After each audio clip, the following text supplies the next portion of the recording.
Hi guys! So ayun guys, nagkatay sila ng baboy at naglitsyon.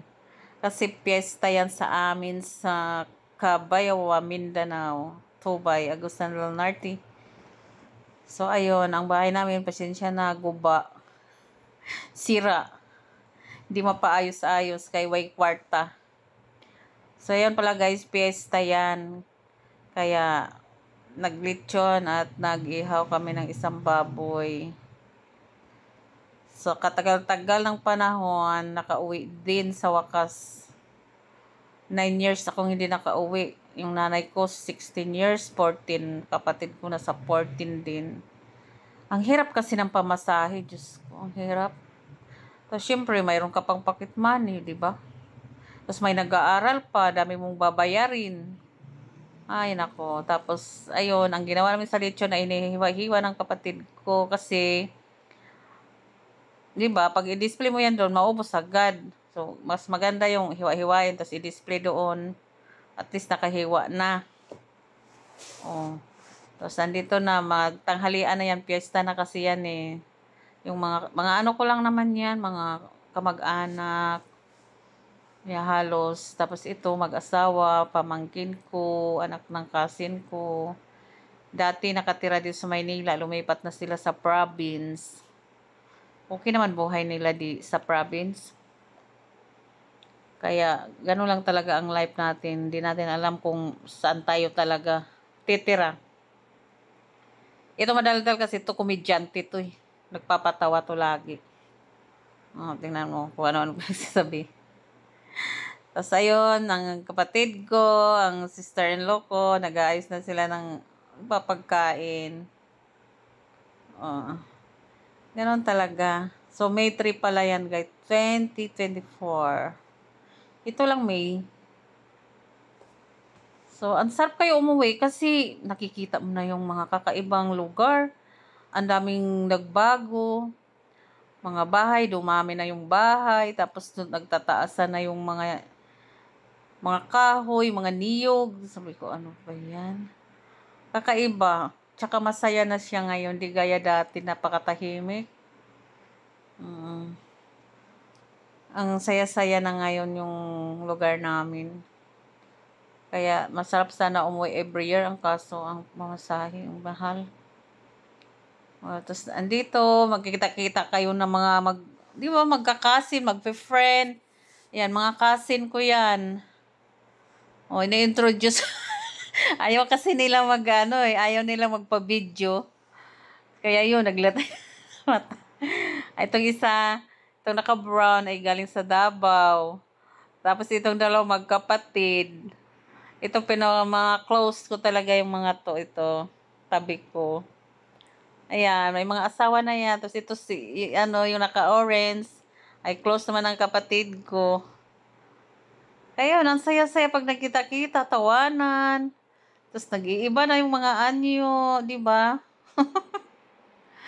Ay, nako, life. Kaya umuwi, lalo na pag matagal. Kasi matagal ka nang hindi nakikita eh. Kaya nag-iiba. Lalo na itong cousin ko ng isa na to, naka-brown. Nasa Davao na siya nakatira. Ano na yan, ang tagal na rin namin hindi nagkita. Grabe, ilang years. Maliit pa. Alala ko, mga ano pa lang ata ako nun. Parang nasa elementary pa lang ko siya nakita. Kaya nagkita kayo. Kakatuwa. Tapos nagtatawanan tong nasa likod ko. Kasi ayaw nga nilang pa-video. Tapos sabi na, video ka. Takot sa camera. So, pupunta kami niyan. May pupuntahan kaming galing din ng Maynila. So, titingnan din namin siya. So, ayun. Galing na ito doon sa gusto namin puntahan. Itong nakapula. Galing din to ng Davao ba to? O, ayun ko. Ayun, sasabi siya, hinahanap ka na ni ganito, ganyan. Tapos itong isa, pamangkin niya, galing tong Maynila. Ayan yung pupunta namin yung nanay niya. Kaya pupunta kami doon, tingnan mo mga damuhan. First ang first from the farm. from the tree. Tingnan mo yung daanan. Di ba? Kakaiba sa kakaiba sa Maynila. Lalo na pag umaga, ay naku, napaka-presko. Ang lamig. Kahit sa gabi, mga hapon, ay naku, hindi ko na kailangan ng aircon. Kahit electric fan lang, ang lamig-lamig na. Parang ang sarap sa pakiramdam ba yung niya, yung lugar na ganyan na madaming kahoy, mga damo, mga, di ba? Fresh. Hindi kaya sa Maynila nga, napaka crowded. So, ayun.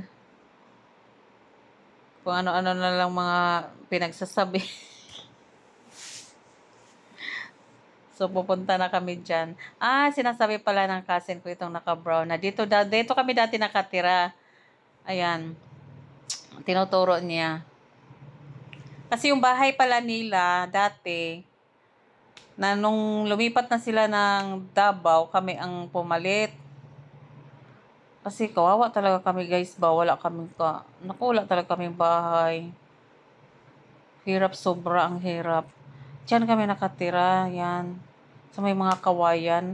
Ngayon, parang, ang laki ng pinagbago kasi ang dami ng kawayan. Dati, maliit pa lang yung kawayan. Ngayon, sobrang labong na. Grabe. Kaya, yan.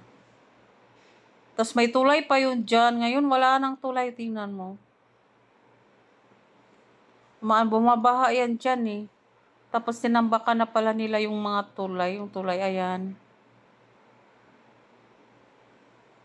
Tapos, may pupuntahan kami dyan nga.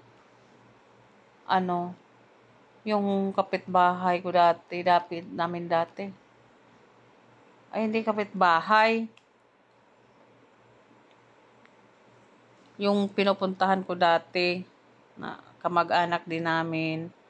Ngayon, nakatira siya na sa na rin, wala na rin dyan sa lugar na yan. So, pupuntahan din namin siya. Kasi syempre, gusto rin magkita-kita, di ba? Ayun, napaka talaga siya, maaliwalas, walang tao, tahimik. Parang ang sarap tumira ng ganyan, guys.